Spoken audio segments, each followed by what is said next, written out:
Hey everybody, welcome back. I'm really excited today on Number One Leading Ladies, and we're also recording for our book coming up, Women in Multifamily Real Estate. I want to have experts in multifamily and experts in cash flowing assets help you guys get more information about exactly how this whole thing works, right? So we know that insurance is a large part of any kind of risky investment. You want to make sure to insure your assets. So today I've invited Kimberly Stallings, or Kim Stallings, with us, and I'll let her introduce herself because she'll do it justice, and we'll get a little bit of tips and tricks today on what helps to keep your assets safe. I love it. Thanks so much for having me on. I'm super excited to be part of this women investor community because I think it's really important. I myself am an investor. I invest in single family, fix and flips, multifamily, commercial office leases, doing a raw land deal right now with my family. So about to build an RV park. So I love real estate. It's my side gig, but my daytime honey is this fancy, sexy world of insurance. So I own a boutique insurance brokerage. We write everything under the sun all over the country and internationally. We do full-scale business, personal. We do it all. I like apartments because I invest in apartments. I like real estate because I invest in real estate, but there's nothing we don't write. Got a master's, a couple of degrees, a couple little kids, single mom life, busy girl, crushing it. You are amazing. Seriously. That's me. I find that there's so much, anyway, I just find that, women, obviously, I think we're like super women, like doing what you just said. Yeah. Holy Hannah. Yeah. So obviously whoever's listening and watching this right now is not alone. You know what I mean? I know it takes some different things. And so maybe during this interview, we'll get a little bit personal too, but mostly sure. These interviews are mostly to kind of hit on the pros and cons of getting involved with, say, for example, insuring your assets. More terminology and more tricks and ideas to be able to make things work. That's really what I think everything is when you're doing deals, is being flexible. So, in your emails to us, you've been explaining to us different options that we have. What would you say when you're insuring a cash flowing property? What would be the top couple of things that you think are really important? And I'm sure it varies per type of asset. What would be your biggest concerns that need to be handled, and how would you handle those? I think that a lot of people get sticker shock when it comes to insurance because it's a fixed expense. And so, in any cash flowing property, you're always looking to decrease as many of your fixed expenses, of course, as you can, because that's a variable that you feel like you can control. And I'm not just saying insurance shouldn't be one of them because I sell insurance, but you might not have ever had a claim. But I see claims, as I'm knocking on wood, like every day. So when your insurance isn't covering your asset properly and you've got it all on the line, then you're left holding the bag. And so coverage. Coverage is so important. This is not state minimum auto insurance that we're dealing with here. We're dealing with property insurance, which has 3 or 4 different coverage forms. It's filled with the landmines and the pitfalls of endorsements, which nobody even looks at. Half the insurance agents out there give you like a stripped down quote. They don't explain to you what's included, what's excluded. They don't go over how the deductibles and how co-insurance actually works in a claim situation. And really, other than making your lender happy, you only care about insurance when you have a claim. And so your strategy as an investor can be all kinds of different things, as long as it nets you out and saves your ass when you have a claim. I mean, that's the important part. Otherwise, why are you paying for insurance? Just to be lender compliant. I'm not saying everybody has claims, but when you do have one, they get up there. They can get up there, and they can make or break your deal. I had a client just lost his property because of a claim, and he had to go into bankruptcy like this week. That's real life on a big commercial office plex. So that's, we don't ever want to see that. We want to make sure that you're buying what you're being cautioned to buy to avoid losing it all. So coverage. You're right. And so that's something that when people invest in single tenant assets, when people invest in multifamily assets, there's different types of cash flowing assets, right? They're all different, but I will vouch for, at least in multifamily, where I have the most experience when it comes to, I have a single family where I've got a renter, but I kind of have him paying for the insurance. So Yeah. Basically on these buildings, we're all like, people freaking live in them. People are moving in, they're moving out. They have girlfriends, they have boyfriends, they have, they're cooking, they have kids that slip and fall. There's just all the things. There's pools. So, we've had 2 fire claims this year on 2 properties.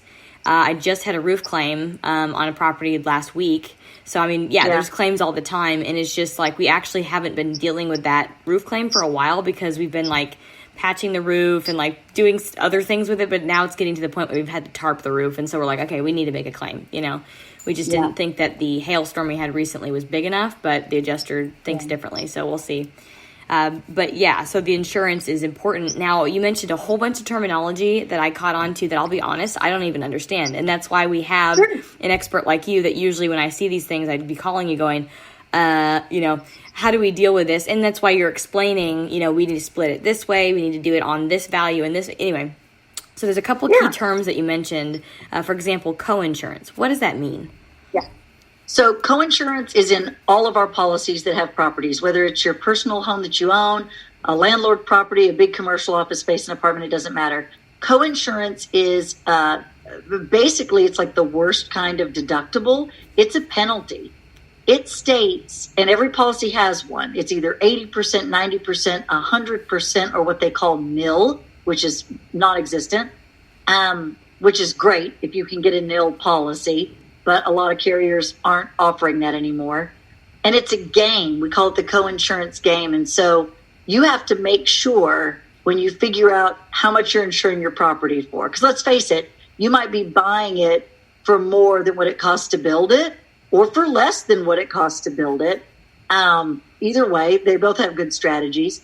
But the insurance carriers don't care what the tax appraised value is, what the market value is, what you paid for it, what the loan amount is. They don't care about that.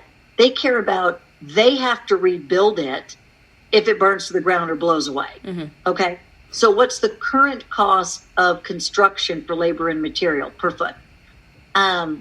If you aren't insured to at least that coinsurance coefficient of whatever at the time of the claim, which this is like a moving number, with inflation. And oh my God, we just had lumber go way up. Oh my Lord. Yeah.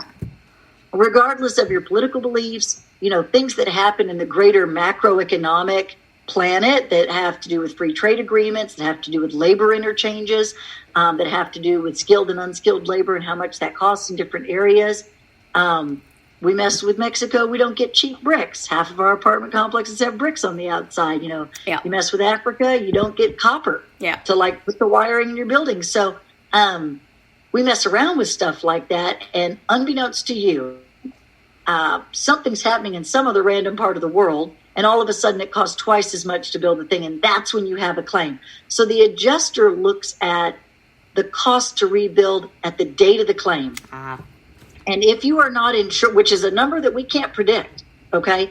So if you're not insured at least to that coinsurance coefficient, which could be 80%, 90%, 100%, which is horrible, 100%, then you get penalized for the amount you are underinsured times the loss amount. So if it's a big loss that's not a total loss, that's a big penalty. So in the claim, they take your deductible out, and then they take out your penalty. And that can, depending on how you're insured, eat up your entire claim, and then there's no claim to pay. And that's happened. I've seen it happen. So, that coinsurance is important, noticing that it is in your policy, and then noticing, if you want to underinsure your property a little bit, because you can, cool, but don't underinsure it so much. Because, of course you save money. Because you save money underinsuring your property because it's just math. It's the thousands of dollars that your building is worth divided by 100 times the cent rate. So, you can't change the cent rate and you can't change the divided by 100. All you can change is that first number.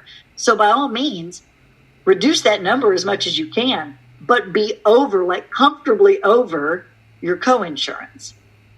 Doesn't matter if it burns to the ground. They write you the check. Nobody gives a damn. Yeah. But if it doesn't burn to the ground, if it's on fire, go ahead and throw some gas on it. You didn't hear me say that. But if it doesn't burn to the ground, then you're in a problem. So that's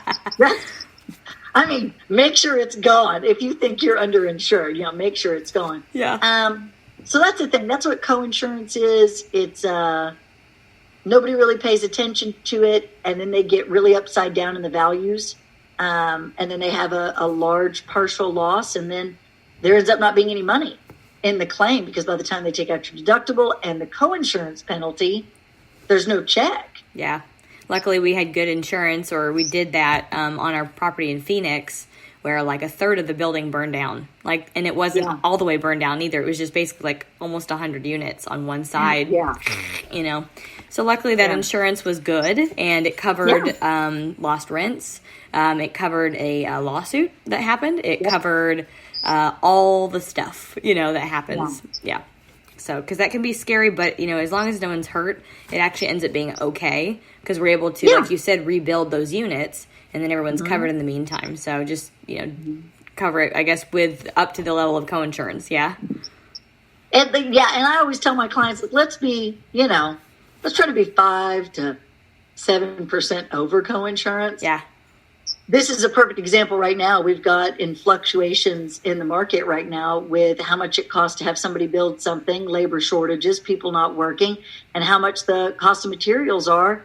We just can't even get stuff shipped in from other countries. The warehouses are empty. We're in the middle of wildfires, in the middle of hurricanes, and all that stuff's going to have to be rebuilt. And then randomly in the middle of all the hurricane damage and all the wildfire damage, your place needs to get rebuilt. So, of course, supply and demand, that just drives up the price of people working and what that stuff costs. So I like my clients to be, 5 to 7% over a comfortable coinsurance amount. Okay. So good advice for everyone listening. Try to make sure that you cover your assets. So then you also had a couple of different terms, too, that I didn't understand. So endorsement, what does that mean? Mm-hmm. So endorsements, so there's standard policy language with London, where most policies are originated from, or one of the 75 syndicates plays in some of the policy at some point. You don't know that, but that's how your policies are made up. So there's standard policy language. And then every carrier, the thing that makes one carrier more competitive over another, just like with your auto insurance, when we're talking about like Geico and Progressive and stuff like that, there are things inherently that they add and take away from the standard policy language. Those are all called endorsements. And so the stuff that they add increases your coverage and could be really nice for you. But the sneaky stuff that they take away, you don't realize unless you get the full endorsement list, which is like a huge, like bulleted list in the middle of a raw quote. And most people don't get raw quotes, or if they do, they don't even look at them. They just scan for the price, because they don't realize that there's a whole lot of endorsements that could make one policy worth the extra $1,000 or $2,000 in a commercial deal over the other policy, or in like a personal lines deal, an extra $100 or $200. The coverages that are in those endorsements that are added or taken away is the meat of what you're buying.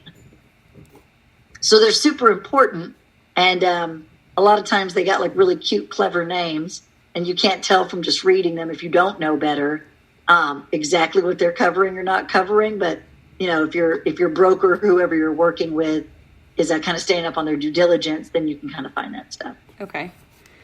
So with endorsements, is there any advice that you would have what to do or what not to do? I would definitely ask your agent or whoever you're working with to say, hey, what kind of endorsements do we have on here? And if they're like, what do you mean endorsements? Well, you're obviously with the wrong agent at that point in time, because they should know what an endorsement is. Yeah. And if they're not prepared to tell you the endorsements that are added and taken away, there might be a really good reason for that. But that's the stuff, those are the causes of loss in the claims. So, the stuff that's added and taken away is in there. Right. Like, a special perils policy, which is what you should always buy. It's the best. Could have theft or could not have theft. Could have assault and battery, could not have assault and battery. We had one without assault and battery. Crazy. Yeah. That could have firearms, could not have firearms. That's why you call a commercial agent and not a single. Yeah. Even, because nobody wants to, all these properties are rated on zip codes, which are all rated on crime ratings. And so, yeah, maybe the price looks great and you're like, oh, wow, the deductibles are low and the price is great. And it has what is called a full A and B exclusion, which is assault, battery, abuse, molestation, and firearms. So maybe it doesn't cover any of that. And there's a shooting at your property. And I mean, you're going to get sued, but you don't have any coverage to even defend you out of the lawsuit if that's not even inherently considered part of your policy. Or if it has been sublimited, because sometimes they include it, but then they put a sublimit on it, like 25 grand. Well, you know, grandpa gets shot, family might want more than 25 grand. Yeah. You know? Oh my God. So, marijuana, I mean, and this is a hot button issue. Marijuana and cannabis we're starting to see get excluded on a lot of these policies. And you might think like, well, it doesn't matter. Well, people grow weed in apartment complexes. I mean, let's just call an ace and a spade. People are growing weed in there, and that's fine. You know, in a lot of places it's legal. I think that's great. But the oils from the marijuana plant itself are very intrusive, and they get in the air ducting systems and they get in the walls, and they can't be remediated. Like you can't paint over it. It ruins the drywall. It ruins the ceilings. It ruins the air ducting. So, you know, somebody, of course, wants to make a claim on that because that's a super expensive renovation. But if it's excluded from your policy, then you can't make a claim on that. So then what do you do? What do you do about like smoke and curry? Same thing, kind of. Oh, they're not excluded. They're not excluded. Ebola is. Oh my God. Yeah. No, it's for real. But we had Ebola here in Dallas. I don't know where everybody else is listening from, but we had Ebola in an apartment complex in Dallas, like 7 years ago. Wow. That's crazy. And that's like a hazmat, HVAC, massive undertaking to clean and remediate that property. Excluded. With all the other communicable diseases like the Rona that everybody's dealing with. So, I mean, you know, that's the thing. Yeah. And I'm starting to see those endorsements are important. And I'm starting to see, I don't know if you can explain this from the quote that you've sent me, where we have several different comparisons side by side. I've seen an addition of virus, bacteria, things like that. And is that considered like a extra rider or an exclusion or what? I didn't read it. Like, what does that say on there? It sounds like it's new. Yeah, virus and bacteria have been excluded since the plague because, the history of insurance is really interesting. You know, jobs in the world are like prostitution, then banking, then insurance. Mm-hmm. Because they had to finance prostitutes, so they developed banking. And then they had to secure their investment, so they developed insurance. It's like 100%. That's how all three of those things came around back in the First Crusade. Okay? So, of course, ships that were filled with plague rats, you know, they sent them out there in the water and they burned them. Well, the cargo holds and everything that were in there, all the goods, services, animals, people, whatever, they got burned up too. And so everybody wants to insure that, but that's like an act of God. So it's not considered something that's insurable because you can't control viruses, bacteria, and communicable diseases. And so that's been an exclusion for almost ever. We might, however, in the future, in light of the Rona, we've seen some riders, some endorsements, some separate policies being issued in light of all this because of business interruption. We've seen policies starting to come out where somebody's going to offer at a high rate, coverage for things like coronavirus, other communicable diseases, so, you know, SARS, swine flu, Spanish flu, you know, these things that we've had in the past. And so we might see that endorsement will get split. And there still might be some viruses and bacteria that are included as excluded on policies, and maybe some that you can buy on via endorsement. Yeah, and so that'll be interesting in the next 2 years to see how London kind of responds to that. You know, how the Titanic of insurance kind of decides it wants to work. How crazy. I didn't realize that London decided that, just like they do with like LIBOR and, you know, a bunch of stuff. Yeah. Okay, so I'm learning a lot today. Now, what's the difference between an endorsement and a rider? I've heard of like having a rider. A rider is an endorsement. Oh, okay. Anything technically, I mean, definitionally, anything you add or subtract is an endorsement. Okay. An exclusion is an endorsement. So, but some people would say, oh, this is an exclusion. It is, but it's just a type of endorsement. Okay. Exclusion. Okay. Now, can you, obviously, so for cars, for example, if I was going to have a less of a deductible or recording, explain to me what you can do to change. So we had, for example, a really high deductible on a policy, and what we wanted to do is we wanted to decrease it because we were like, well, what if we have something that happens? Look at what we actually have in our cash balances in those reserve accounts. Like, could we even cover it if we had something? And so we decided to reduce that amount. I had to pay more, but what would you recommend when it comes to deductibles? So, deductibles are a seesaw with price. So the higher the deductible, the lower the price because you're taking more risk. You're transferring less risk. Lower deductibles, the higher the price. In the markets, whether it's personal lines or commercial lines, some carriers only offer certain deductibles, so you're kind of pigeonholed. So that's one thing. So you might not always be able to change a deductible on a quote. It might not be an option for you. I usually tell my clients, I've got a really nice client. She only buys brand new construction stuff, brand new townhomes, brand new multifamily, brand new apartments. And, the strategy on something that's brand new is a little less expensive when it comes to insurance because everything in it's new. So there's no wear and tear. But I usually tell her, like, hey, if you're feeling froggy, let's save you some money and go with like a really high deductible because what's the likelihood that you're going to make a claim? And how much of it's under warranty? Because it's brand new. And so our strategy with her is, hell, make that deductible like sky high because we're under a ceiling to floor builder's warranty for like 3 years. So, hey, for 3 years, let's save the insurance money with a really, really high deductible. And then we kind of get into it and say, hey, it's been a few years. And even though that's a 20-year roof, it's Texas. We know it's not a 20-year roof. It's not going to happen. We've gotten through 3 hard years. Maybe let's think about backing that deductible down a little bit and paying up some of the money that we've saved from the last few years. And so, if you just put a brand new roof on and you don't get that many storms in that area, maybe you want to raise that deductible up and roll the dice. But it's always a dice roll. It's always a dice roll. Okay. But it is true, higher deductible, lower premium. Okay. If you can get that done. Yeah, so that was a property that was C-class, pretty good as far as the roof being newer and things like that, but it was in West Texas, so it was an area that there's a lot of hail, there's a lot of windstorms, things like that, so we had to kind of be cautious there. And it, like I mentioned, was a C-class. It's not a new build by any means, so we just kind of assume, there's more risk there. Okay, well, that explains a couple of different terms. Now, is there a difference when it comes to the size of the property or what type of property when you're looking at cash flowing commercial assets that would be less for insurance in general because there's less risk? Like, for example, like single tenant where it's an office building and there's a big professional organization that they could probably pay part of their fees. I don't even know, but they're only in there during the week and then they're gone during the weekend. They're not living or cooking in there. Are there different assets that are higher for insurance than others? So in the world of property insurance, what the carriers look at is called COPE, C-O-P-E.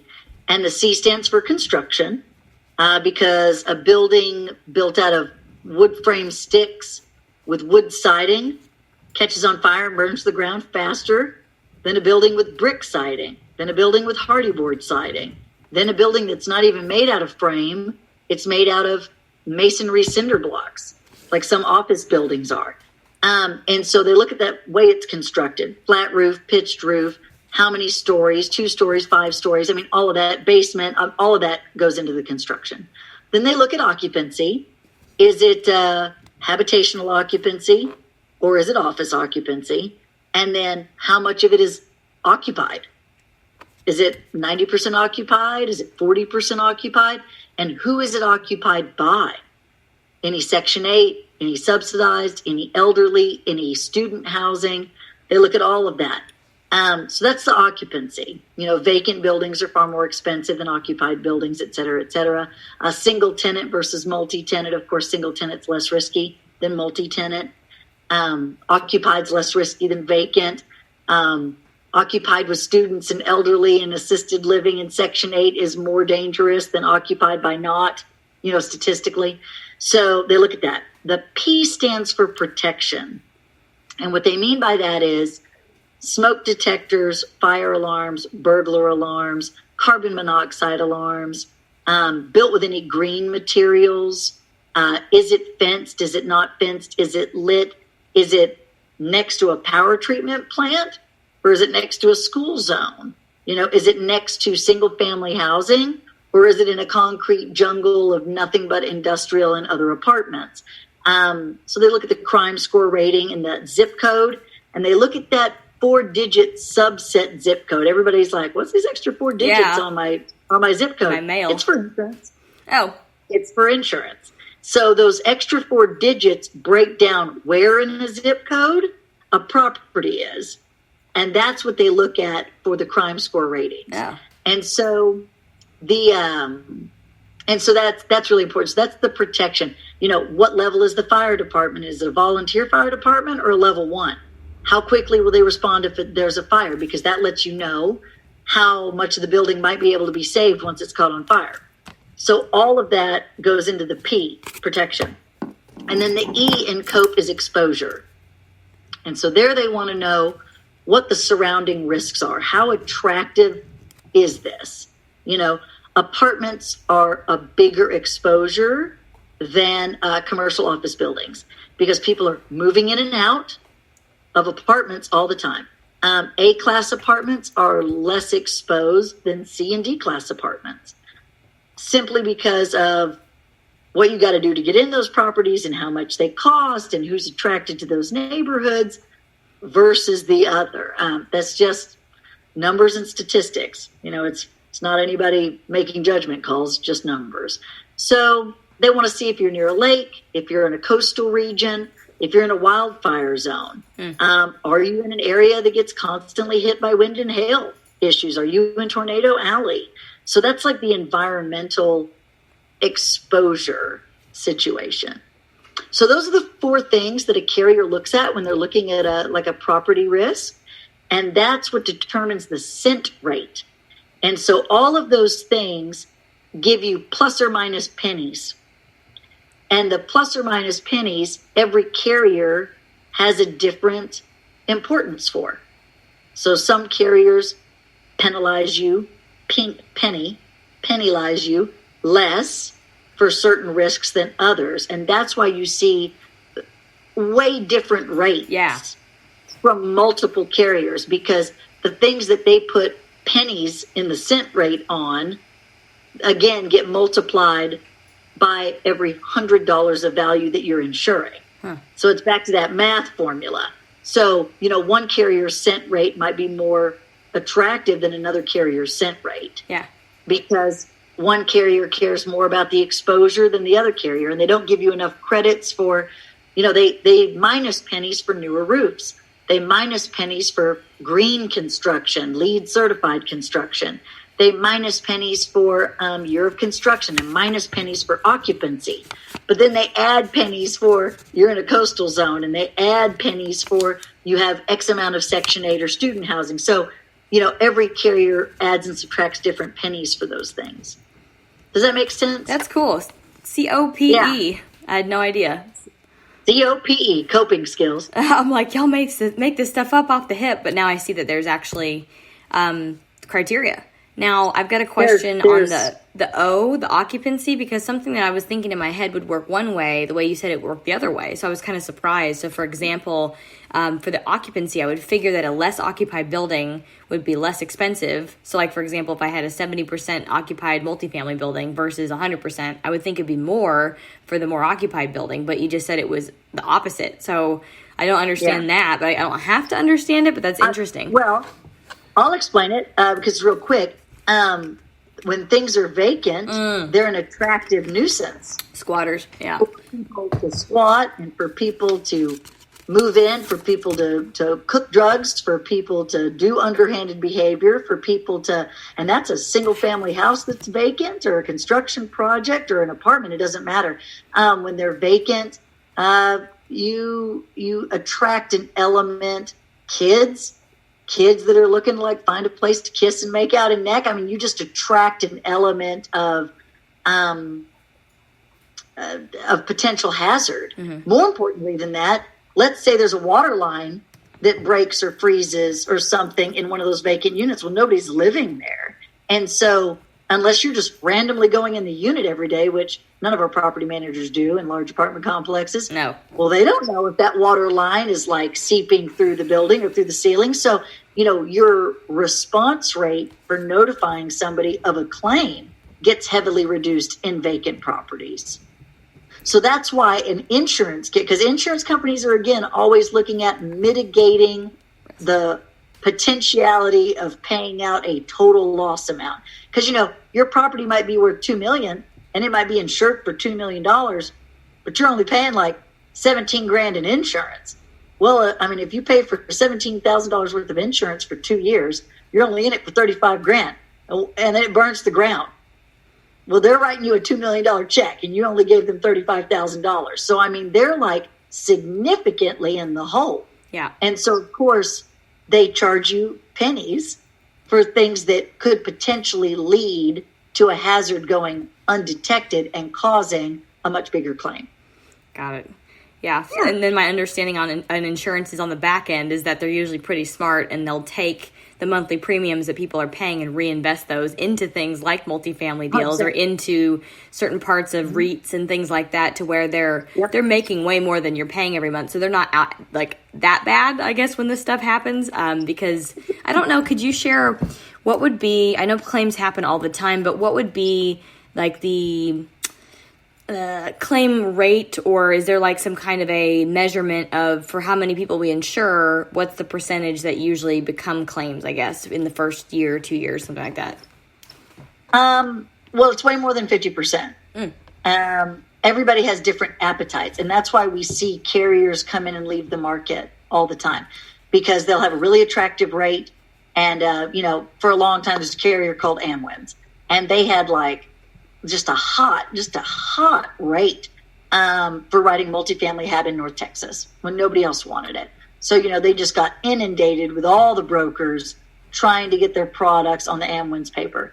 And then Harvey happened. And then they lost, you know, billions of dollars in paid out claims, billions. And the underwriting paper that they wrote just left the market. They're like, we're done. Deuces. I mean, so yes, they do invest the money, but not all of our investments go well. Right. Sometimes the stock market doesn't go well. Sometimes our bonds don't go well. Sometimes we get in apartment deals and they don't go well. I mean, that's just the reality of investing. It's always a risk. So they got to pay all their claims and they've got to pay all their employees. And then whatever money is left over that they don't owe to shareholders because they're publicly traded, some of that can get invested and some of that will make a return. But more often than not, you know, natural disasters like that put insurance companies under. I mean, you got to remember, 2017 wasn't just Harvey. 2017 was Irma on the East Coast, Harvey in the South, like Gulf Coast, and then we had the 2017 wildfires, which are worse than the wildfires we're experiencing right now. That all happened in the third quarter of 2017. I mean, like, just billions of dollars of paid out claims only in America. And again, these insurance companies write insurance all over the world. So that's only like our little microcosm of what they lost money on that year. Wow. So, yeah, they invested in stuff, but they ain't making enough money to clear that. Yeah. Now, when they're reinvesting, or I guess my question is not really reinvesting, but when it comes to insuring things in the United States versus all over the world, I guess, what's the difference? I mean, I would think that the same types of hazards exist everywhere, or maybe even in some places more hazards. Yeah. How does that compare? Are we worse or better, or in the U.S.? It's interesting. It's a larger kind of like macroeconomic conversation, but I love having it because I write insurance in other places, so I dig it, and I'm a total insurance nerd. Other countries don't let you finance the purchase of properties. Not every country has our banking system.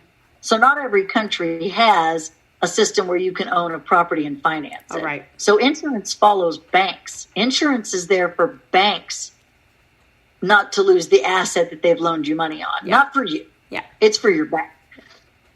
If your asset's paid free and clear and you still buy insurance, then it's for you. Yeah. Other than that, it's not for you. It's for the bank. So in countries where you don't get loans for properties, they don't really sell a lot of insurance. Okay?